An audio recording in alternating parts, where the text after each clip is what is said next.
प्रभु का ब्रीफकेस। एक आम बेरोजगार आदमी आखिर देश को क्या दे सकता है जब उसे खुद ही नौकरी या एक सहारे की जरूरत हो। लेकिन ऐसा हुआ, एक ऐसे ही बेरोजगार युवक ने हिंदुस्तान की आन बान और शान समझे जाने वाले इंडिया गेट को एक बड़े आतंकी हमले से बचाया था। क्या है ये पूरी कहानी, आइए जानें। नमस्कार, मेरा नाम है प्रभाकर और आप सुन रहे हैं प्रभु का ब्रीफकेस, जहां पर हम इतिहास के पन्नों में दर्ज किस्से, कहानियां या वो दिलचस्प घटनाएं लेकर आते हैं जो आप सुनना चाहें। अगर आप साल 2003 से पहले दिल्ली में रह रहे होंगे तो आपको पता होगा कि इंडिया गेट पर कोई भी कड़ी सुरक्षा उस समय मौजूद नहीं थी। वहां ना तो पुलिस होती थी और ना ही सेना के जवान। आम इंसान आराम से इंडिया गेट के आसपास इर्द गिर्द घूम सकता था, तस्वीरें खिंचा सकता था और बेरोक टोक आ जा सकता था। लेकिन 23 फरवरी 2003 को ये सब कुछ अचानक से बदल गया। इंडिया गेट पर सेना के जवान तैनात हो गए, वो भी हथियारों के साथ। तब से लेकर आज तक वहां पर 24 घंटे जवानों की तैनाती रहती है और अब किसी भी आम नागरिक को इंडिया गेट छूने की अनुमति नहीं है। लेकिन आखिर ऐसा क्या हुआ था? ये वाकया शुरू होता है साल 2002 में, जब कश्मीर में 2002 में मारे गए एक आतंकी की डायरी के आधार पर दिल्ली पुलिस की स्पेशल सेल को कई दिनों से एक ईमेल आईडी की जांच करते वक्त कुछ मिला, जिस पर कुछ अजीबोगरीब मैसेजेस आ रहे थे। और उस ईमेल आईडी से जो मैसेजेस भेजे जा रहे थे वो बड़े गोपनीय थे।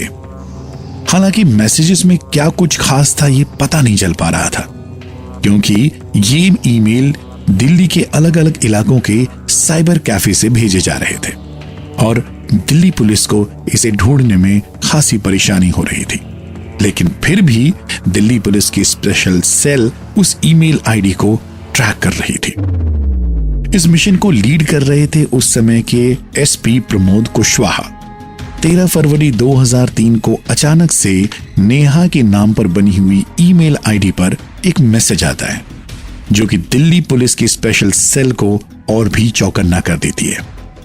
इस मैसेज में फुटबॉल और मैच का जिक्र किया गया था।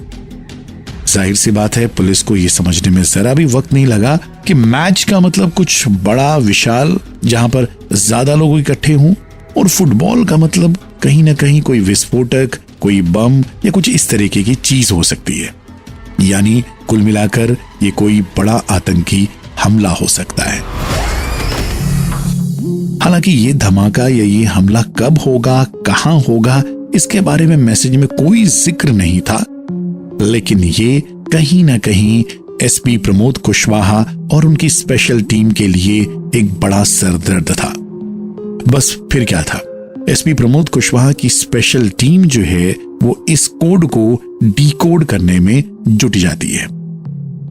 काफी मशक्कत के बाद और क्रिप्टोलॉजिस्ट की मदद के साथ ही वो इस कोड को डीकोड करने में लग जाते हैं। लेकिन बहुत समय बीतने के बाद भी वो इस कोड को डीकोड करने में असफल रहते हैं। इसके बाद एसपी प्रमोद कुशवाहा ने देश की टॉप एजेंसीज को कांटेक्ट किया कि वहां के एक्सपर्ट शायद इसके डीकोड कर सके, जो कि कोड को डीकोड करना बहुत इंपॉर्टेंट था और ये डीकोड नहीं हो पा रहा था। इससे स्पेशल सेल की टीम काफी परेशान थी और मिशन को लीड कर रहे एसपी प्रमोद कुशवाहा काफी परेशान थे, क्योंकि उन पर भी ऊपर से काफी दबाव था। इसी बीच 19 फरवरी को प्रमोद कुशवाहा से मिलने उनका एक दोस्त उनके दफ्तर में आता है, जो एक बेरोजगार युवक है और इसका नाम विवेक ठाकुर था। चूंकि प्रमोद कुशवाहा पहले से काफी परेशान थे तो उन्होंने विवेक से मिलने से इनकार किया। लेकिन काफी इंतजार करने के बाद जब उन्हें पता लगा कि विवेक जो उनसे मिलने आया है अभी भी बाहर बैठा हुआ है, तो उन्होंने उसे अंदर बुलाया। जब विवेक ने उन्हें बताया कि वो उन्हीं के स्कूल का एक पुराना दोस्त है, तो प्रमोद कुशवाहा ने उनसे और कुछ ना जानते हुए विवेक को अपनी परेशानी के बारे में बताया और कहा कि वो अभी कहीं किसी से मिलने जा रहे हैं और रास्ते में विवेक को भी कहीं ड्रॉप कर सकते हैं। दोनों लोग गाड़ी पर बैठते हैं और आगे चलते हैं, लेकिन साथ में बातों ही बातों में प्रमोद कुशवाहा कोड को डिकोड करने वाली बात विवेक को बताते हैं। फिर क्या था, विवेक ने कोई देरी नहीं की और कोड को डिकोड करने में जुट गया। इधर एसपी प्रमोद कुशवाहा फोन पर बिजी थे। उस समय दिल्ली में शाम का समय था और सड़क पर काफी ट्रैफिक था। आखिरकार विवेक का फॉर्मूला काम कर गया और यह कोड विवेक ने डिकोड कर दिया। दरअसल उस कोड में इंडिया गेट पर आतंकी हमले की बात कही थी। तारीख भी तय की गई थी 25 फरवरी 2003। इधर जब कोड को लेकर यह पूरा पक्का हो गया कि डिकोड सही किया गया है, तो इसकी जानकारी लेकर SP Pramod Kushwaha senior official से मिलते हैं और ये जानकारी गृह मंत्रालय को दी जाती है। 22 फरवरी की देर रात तत्कालीन गृह मंत्री लाल कृष्ण आडवाणी के आवास पर एक इमरजेंसी मीटिंग बुलाई जाती है, जिसमें देश की सारी खुफिया एजेंसीज के लीडिंग ऑफिसर्स एंड गृह सचिव और दिल्ली पुलिस स्पेशल सेल के ज्वाइंट आईजी नीरज कुमार शामिल थे। नीरज कुमार ने बैठक की शुरुआत से लेकर अंत तक सारी बातों का जिक्र किया और बातें विस्तार से रखी। उन्होंने खासकर उस कोड के बारे में भी बताया जिसे हाल ही में डिकोड किया गया था।